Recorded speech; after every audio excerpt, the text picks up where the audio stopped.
mugenzi wanjye Demokrasi Eric. Ngo ikaze nanjye cyane Theoneste Samuel Kagabo rero haradufasha ku buhanga bw'ibyuma mu kanya. Eric na zingingo zigenzi tugiye kwibanda muri aya makuru. Mu karere ka Bugesera hatangijwe ubukangurambaga bugamije gukumira burundu icyorezo cya COVID-19. Abacururiza mu isoko rya Nyakarambi ni mu karere ka Kirehe bangamiwe no ku isoko ritubakiwe bityo bikayibateza igihombo. Hanze y'u Rwanda turabwira ko ku myaka 37 Gosiame Tamara umugore wo muri Afurika y'Epfo yibarutse abana 10 bityo acagahigo kwisi. Tubafitiye n'amakuru avuga mu mikino aho umutoza Jose Mourinho akomeje guterana amagambo na Didier Deschamps umutoza w'ikipe y'igihugu y'Ubufaransa. Mu kanya Theoneste ni mukarani ku buryo burambuye. Twongera tuguhe ikaze mu makuru ya Radio Izuba yo muri aka kanya. Ayo makuru tuyahereye mu karere ka Kirehe. Abacururiza mu isoko rya Nyakarambi ryo muri aka karere ka Kirehe bavuga ko babangamiwe nuko iri soko ritubakiye, ibintu bagaragaza ko bibagiraho ingaruka zimo no kuba mu gihe cy'imvura ibanyagira ndetse no muri iki gihe cy'izuba bakaba bamerewe nabi n'ivumbi ribasanga muri iri soko. Ubuyobozi bw'akarere ka Kirehe buvuga ko bwamaze gukora inyigo ndetse bugasaba abikorera kugira uruhare mu kubaka isoko rishya ryafasha abari gendamo. Inkuru irambuye twishimire Mireye. Bamwe mu bacururiza mu isoko rya Nyakarambi mu karere ka Kirehe baravuga ko kubira isoko ritubakiye bibabangamira mu gihe cy'imvura n'izuba kuko ibicuruzwa byabo byangirika bikabateza igihombo. Meze urabona nko mu gihe cy'izuba izuba riratwica imvura yagwa ikatunyagira kumva nk'ubuyobozi bw'akarere bwakagombye kwitwubakira tukaba ahantu hasakaye hameze neza. Izuba riratwica bakanatwiba. Ubu ngubu hari igihe umuntu bifata bakamwiba nk'amapantaro 5 wanabirukaho ahubwo bakafata amabuye bakanayagutera. Ibintu byacu biranyagira ugasanga nk'ubu urabona ncuruza ibikapu, iki gikapu iyo kinyagiwe kabiri imvura ikinyagiye kabiri umukiriya araza hanyuma akavuga ati dore ibintu byarashaje kandi bikibishaje akabitesha agaciro ugasanga ibintu byacu biba byanyagiye. Umuyobozi w'akarere ka Kirehe wungirije ushinzwe ubukungu Sengiyumva Jean Damascene avuga ko inyigo yo kubakira isoko yamaze gukorwa agasaba abikorera kubigiramo uruhare kugira ngo iri soko ryubakwe. Nababwira yuko twari twanatekereje no kurikora no kuryubaka kijyambere rwose dufite inyigo yakozwe yo kuryubaka ariko kwa kundi ibikenewe bari byinshi ntabwo ari twabiboneye amafaranga yo kuryubaka. Ari nayo mpamvu tuvuga tuti ko ibikenewe ari byinshi hari ibyo abaturage bakeneye byinshi kuruta isoko ko rishobora gushorwamo business abantu bakikorera byagenda gute kugira ngo isoko rizubakwe. Niho dutekereza rero ko abikorera bashobora kubigiramo uruhare tukagira isoko rigezweho rijyanye n'umujyi rijyanye n'icyerekezo turimo. Isoko rya Nyakarambi ryubakiye igice kimwe gito mu gihe igice kinini kiri soko kitubakiye ari nabyo biteza abaricururizamo ibihombo. Niryo soko rikuru ry'akarere ka Kirehe riganwa n'abantu baturutse mu bice bitandukanye. Tuyishimire Mireye mu karere ka Kirehe. Tumushimire cyane Mireye. Mu ntara y'Iburasirazuba hatangije gahunda yo kuganira n'ababyeyi b'abagore uko bafatanya n'inzego za leta mu kurwanya ihohoterwa rikorerwa mu ngo no gufatanya na leta mu kurwanya inda ziterwa abangavu. Umuhuzabikorwa w'inama y'igihugu y'abagore wungirije ku rwego rw'igihugu arasaba abagore kwita ku nshingano z'umuryango. Uwayezu Mediatrice arakomeza. Ibiganiro byatangirijwe irwamagana byahuriwemo na ba mutima w'urugo bahagarariye abandi mu ntara y'Iburasirazuba aho basabwa kugira kuri buri mugore bamwibutsa inshingano ze no gufatanya na leta kurwanya ihohoterwa ribera mu muryango. Aba bagore baravuga ko nk'abahagarariye abandi bagiye kubegera bakabibutsa inshingano zo kwita ku muryango. Ababyeyi niba ari n'iki kibazo mufitanye mwakagombye kureba uburyo mugikemura kitageze ku bana. Wa mwana mu ishuri nagerayo azi ko basigaye barwana ntari butsinde. Impinduka numva tugiye gukora tuzakoresha abantu bafite ikibazo kiri serious cyagaragaye nko mu muryango. Buriya tuje mu nama tukabivuga tukongera tukagenda ku nzego natwe tuba duhagarariye ko tuba twaratowe na bagenzi bacu tukababwira babyumva gutyo nyine bikarangiriraho, ariko turashaka gukoresha ubuhamya buvuga. Turifuza yuko tubabwira ariko tukabereka noneho no kutaganiriza abana aho byagejeje abagenzi babo. ubwo rero kwemera kubaganiriza ni kimwe ariko no kumenya icyo babaganiriza ni ikindi.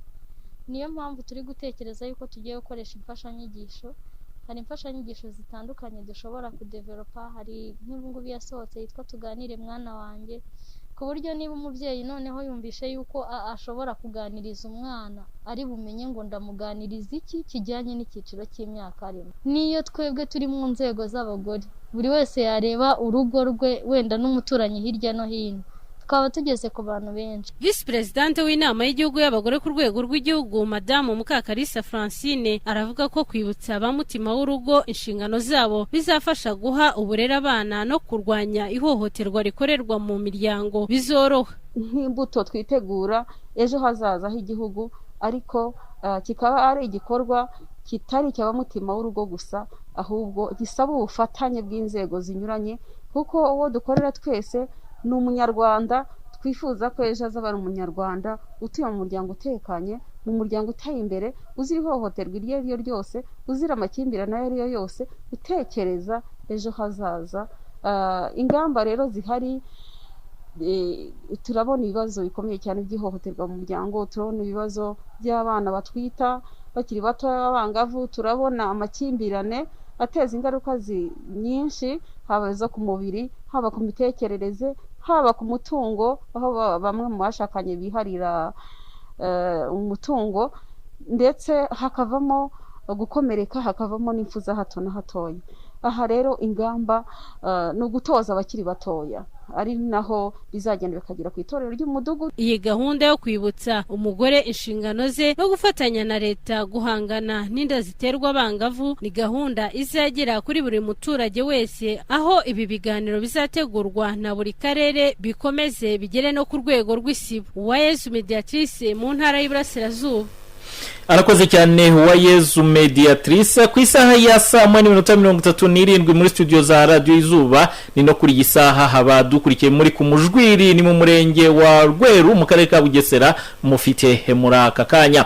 Reka tunanyarukire nyine ahangaha mu karere ka Bugesera, aho muri aka karere hatangijwe ubukangurambaga bugamije gukumira icyorezo cya COVID-19, bakangurira urubyiruko cyane cyane rw'abanyeshuri kwambara agapfukamunwa uko bikwiye.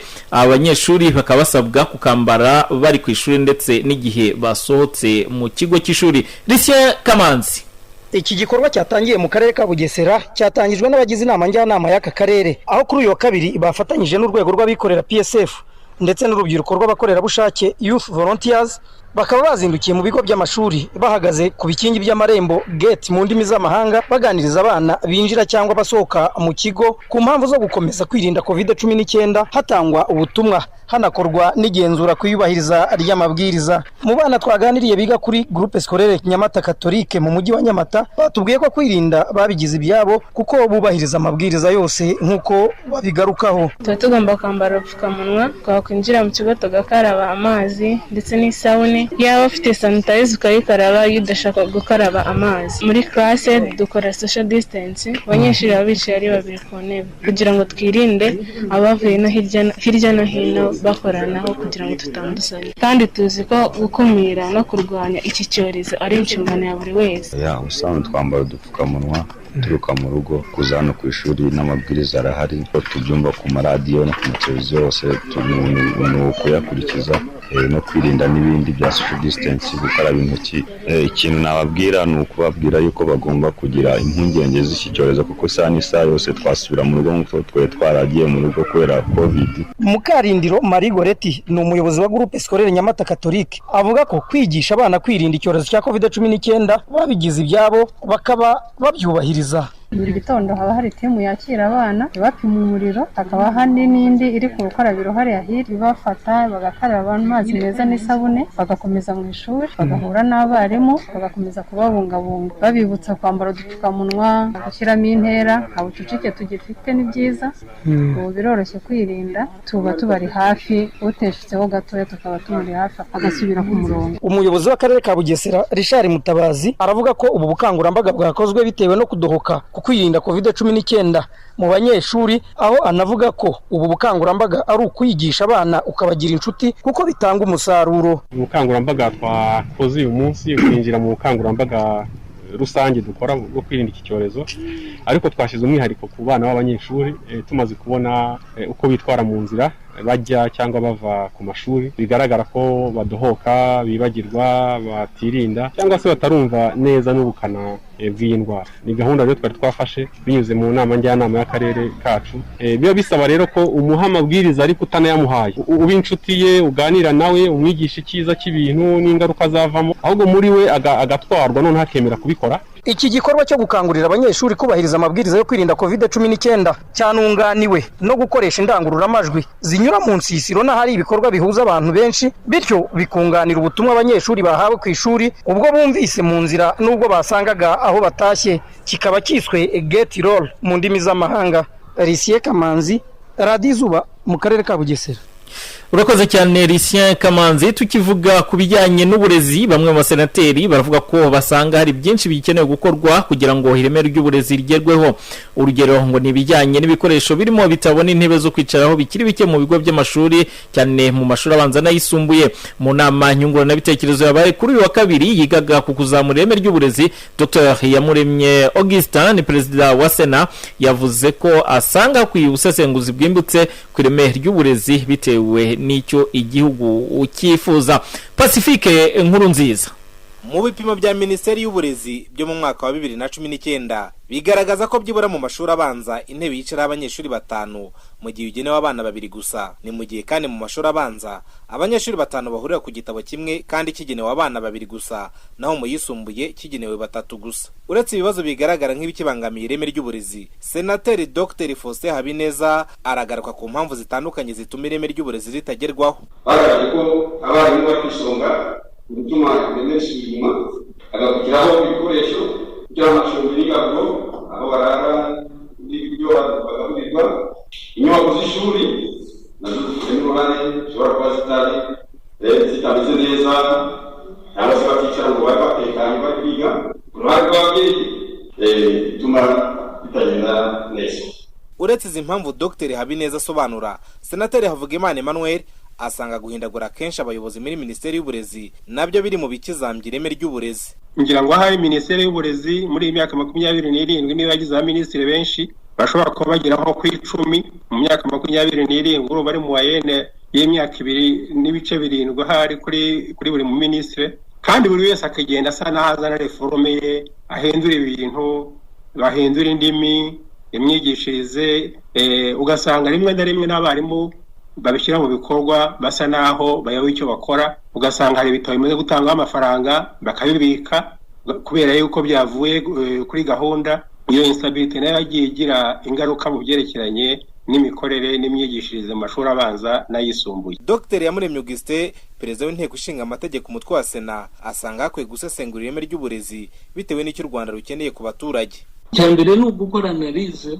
critique y'izo gahunda y'izo politike, tukagira guverinoma inama rebera tuti mu burezi mufate indicators zibarika zipimika 2 3 tuzagenda tureba ko twazigeze. Uburezi ntabwo ari amashuri, sabarimu bahenda nicyo uwarezwe ageraho. Bimwe mu byifuzo byatanzwe n'abasenateri nuko ireme ry'uburezi ridakwiriye gupimirwa ku manota ari ku mpamyabumenyi, ahubwo ko hakwiye kujya hanagaragazwa icyo umunyeshuri ashoboye kuri iyo mpamyabumenyi. Inkuru Nziza Pacifique mu mujyi wa Kigali. Arakoze cyane Inkuru Nziza Pacifique. Dukomeje mu majyaruguru y'u Rwanda mu karere ka Gicumbi. Bamwe mu batuye muri uwo murenge wa Bwisige mu karere ka Gicumbi baravuga ko imyaka 3 ishize bari mu bukene n'inzara batewe no kutabarirwa amafaranga y'ibyabo byangijwe ahanyujije umuyoboro w'amazi bikozwe n'umushinga wa Koiba, ariko ntibayahabwe. Ubuyobozi bw'akarere ka Gicumbi buvuga ko hari abishyuwe, abasigaye bazishyurwa mu ngengo y'imari igiye gutangira mu kwezi kwa 7. Foibi Mukandayisenga arakomeza. Hari uwo bita Terera twari tubangikanye, hari uwo bita Polinari uwo twari kumwe, hari uwo bita Bizumuremyi twari kumwe, abo bose barishyuwe. Uyu ni Nkuriyingoma Jean utuye mu mudugudu wo kuwindenge mu kagari ka Gihuke mu murenge wa Bwisige mu karere ka Gicumbi.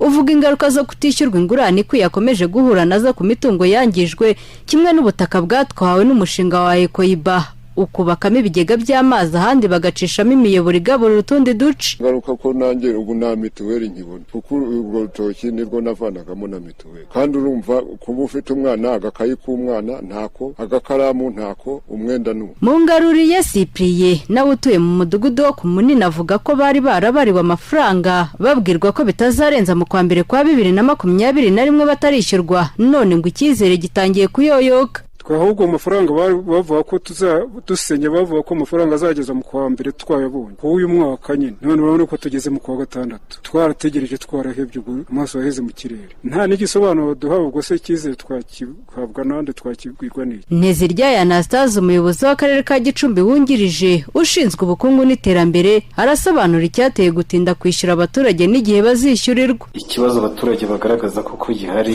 ni ikibazo cyo kutishyurwa bose ingurane, tubishyura uko ibyangombwa byabo byuzuye biba bisabwa. Hari rero abagiye basigara, ariko turateganya gusubukura guhera mu kwa 7 ejo bundi mu ntangiriro z'undi mwaka w'ingengo y'imari, kandi twumva ko twiteguye kwishyura hafi ya bose. Saho honyine tunafite abatarishyurwa birumvikana, ubwo rero dutegereje ko nabo babyuzuza abo bose muri no ngengo y'imari turi butangire mu kwezi kwa 7 tukabishyura. Turimo turahuza imibare kugira ngo amafaranga yabo yose tuyateganye tuzabashe guhita twishyura abantu bose dufitiye ikibazo cy'imyenda cyane ijyanye na ni ukuvuga ngo urumva umwaka turimo turawusoza, ni uku kwezi dusigaje gusa mu mwaka. Ayo twari dufite kuri ubu ntabwo nababwira ngo bitarenze 30 z'uku kwezi naba nishyuye. Abaturage bose babariwe bagomba kwishyurwa ni 35, kugeza ubu abishyuwe ni 19, 6 bujuje ibisabwa barategereje, mu gihe 13 ngo ibyangombwa byabo bituzuye. Kugeza ubu amafaranga akarere ka Gicumbi kagomba kwishyura ni 3,607,306.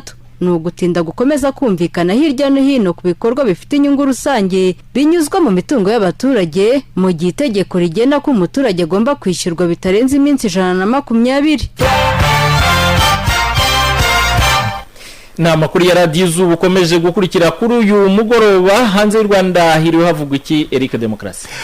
Uyu munsi kwa kabiri gufungura imbuga za internet z'ibinyamakuru bikomeye ku isi byabaye ingorabahizi. Imbuga za internet z'ibinyamakuru nka New York Times, CNN, BBC, The Guardian, Finance Times ndetse na Le Monde n'ibindi ntabwo byafunguka guhera saa 4 za mu gitondo, kubivuga ko ari saa kwisangenga amasaha yo mu Rwanda. RFI yatangaje ko urubuga rwa guverinoma y'Ubwongereza rutabashaga narwo gufunguka. Ntabwo haratangazwa ikibazo cyabaye icyo kora sosiyete ya Amerika yitwa Fast ari ifite ububiko bwa bimwe mu bigo b'ibinyamakuru bikomeye ku isi, yatangaje ko iri gukora iperereza ku cyateye izo mbuga nkoranyambaga kudafunguka. Uku gukora nabi kw'imbuga za internet byatumye ibigo bikomeye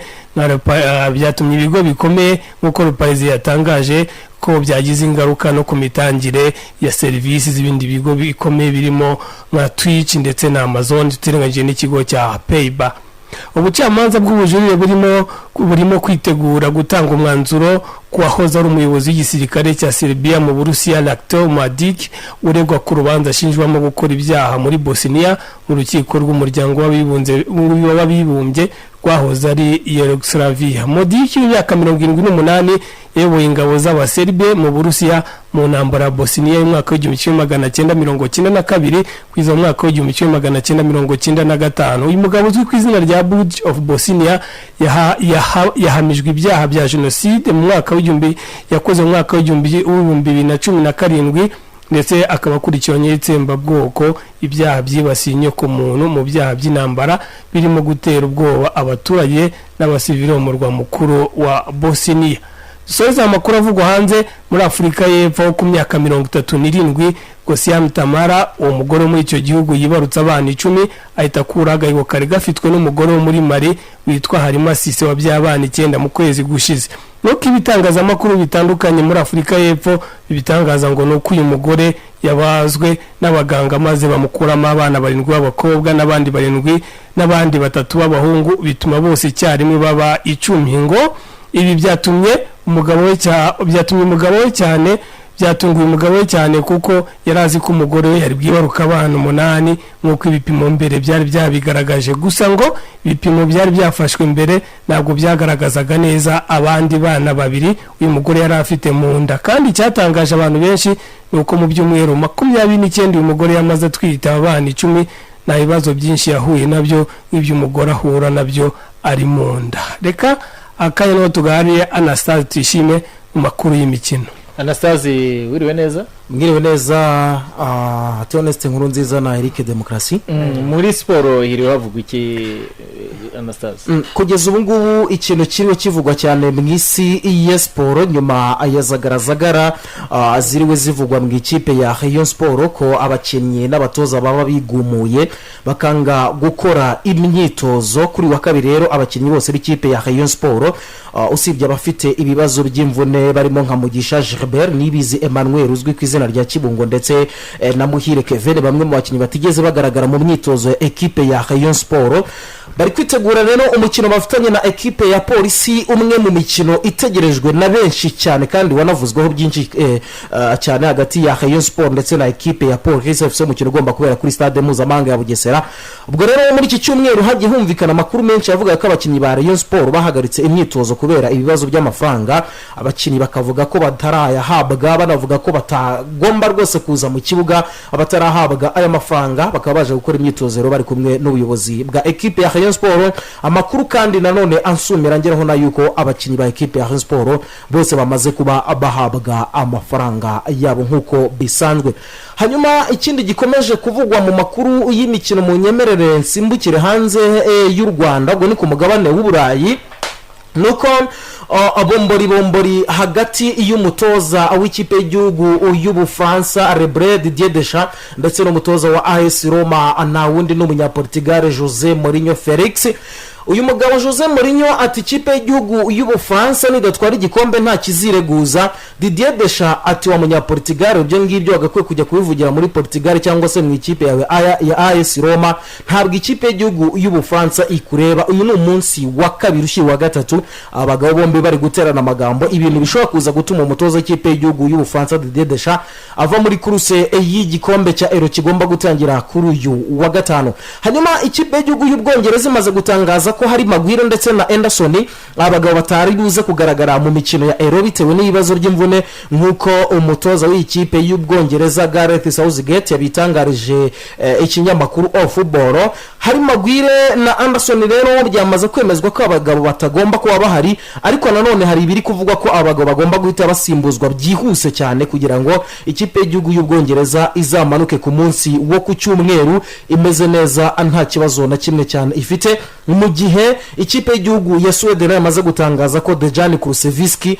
uyu musore wabo ukina hagati mu kibuga bigendanye nuko yamaze kugaragaraho COVID-19 atazakina irushanwa rya Euro nkuko byagiye bitangazwa. Hanyuma nsoza nuko Kylian Mbappé Rote, uyu mugabo ukomejwe kwivuza cyane n'ikipe ya FC Barcelona, wo bita Lucas Hernandez yamutangarije ko cyangwa se yamubwiye ko ibyiza ari uko yakwerekeza mu ikipe ya Bayern Munich mu gihugu cy'Ubudage aho kujya mu ikipe ya Real Madrid mu gihugu cya Espagne. Yakoze cyane Anastase, ndabashimiye cyane. Ubona yuko aho ku munsi w'ejo ku makuru acukumbuye mu makuru agezweho cyane mu isi siporo, ibintu tuzaba tubimanuka neza nta kibazo na Euro abakunzi bacu bazayikurikirana. Urakoze cyane. Na rero dusoreje amakuru yacu yo kuri uyu mugoroba, gusa kubo tutatangiranye tubibutse ingingo z'ingenzi zaranze aya makuru. Muri aya makuru twababwiye ko abacururiza mu isoko rya Nyakarambi mu karere ka Kirehe babangamiwe nuko isoko ritubakiwe bityo bikayibateza igihombo. Mu karere ka Bugesera hatangijwe ubukangurambaga bugamije gukumira burundu icyorezo cya COVID-19. Twanyerukiye no hanze y'u Rwanda.